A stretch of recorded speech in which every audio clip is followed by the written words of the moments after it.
कितना है अगर आप कचरा बदल कर देखते हैं। और दूसरी बात, जैसा कि हमारे आसमान से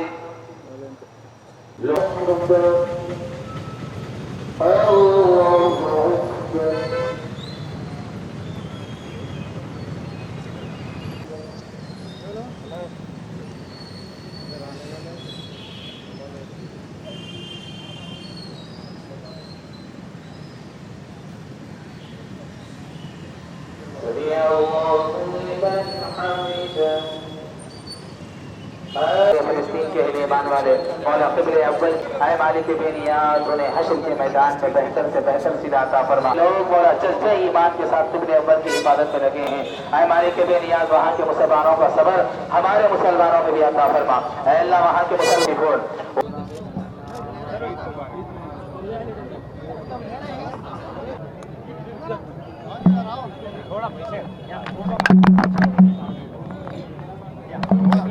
మండలందరికీ రంజాన్ శుభాకాంక్షలు। ఈరోజు తెలంగాణ రాష్ట్రంలో ముఖ్యంగా గత 10 ఏళ్ల కేసీఆర్ పాలనలో మైనార్టీల అభ్యున్నతి కోసం, హిందువుల అభ్యున్నతికి ఏ రకంగా అయితే పాటుపడ్డారో మైనార్టీల అభ్యున్నతి కోసం కూడా బీఆర్ఎస్ ప్రభుత్వం గత 10 ఏళ్లు కృషి చేసింది। మరి అదేవిధంగా రాబోయే రోజుల్లో కూడా మతాలు కులాల ప్రాతిపదికన కాకుండా పేదరికం ప్రాతిపదికన అన్ని వర్గాల ప్రజలు కూడా పైకొచ్చే విధంగా మరి ప్రభుత్వాలు కృషి చేయాల్సినటువంటి అవసరం ఉంది। ఈరోజు ఈ రంజాన్ పండగ మరి అందరూ కూడా హిందూ ముస్లింలు అనే భేదాభిప్రాయం లేకుండా నిన్న ఉగాది పండగ రోజు ముస్లిం మైనార్టీలందరూ హిందువుల ఇళ్లలోకి వచ్చి భక్ష్యాలు తిన్నారు, ఉగాది శుభాకాంక్షలు తెలిపారు। అదేవిధంగా మైనార్టీల పండుగ సందర్భంగా ఈరోజు రంజాన్ పండుగ ఈదుల్ ఫితర్ సందర్భంగా హిందూ సోదరులందరూ కూడా వచ్చి అలై బలై చేసుకొని ఈనాటి రంజాన్ శుభాకాంక్షలు వారందరికీ తెలియజేయడం జరుగుతూ ఉంది।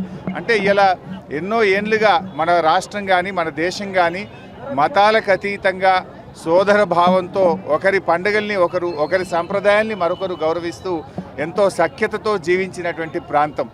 మరి కొంతమంది కొన్ని శక్తులు రెచ్చగొట్టేటువంటి ప్రయత్నం చేస్తున్నప్పటికీ కూడా అందరూ కూడా ఓపికతో, సంయమనంతో, శాంతితో, సౌభాతృత్వంతో కలిసిమెలిసి ఈ రాష్ట్రం ఈ దేశ అభివృద్ధి కోసం సోదర భావంతో అందరం కలిసి కృషి చేయాలని చెప్పి కోరుకుంటూ మరొకసారి तमाम हमारे भाइयों को बहनों को आज रमज़ान की ईद की मुबारकबाद पेश करता हूँ।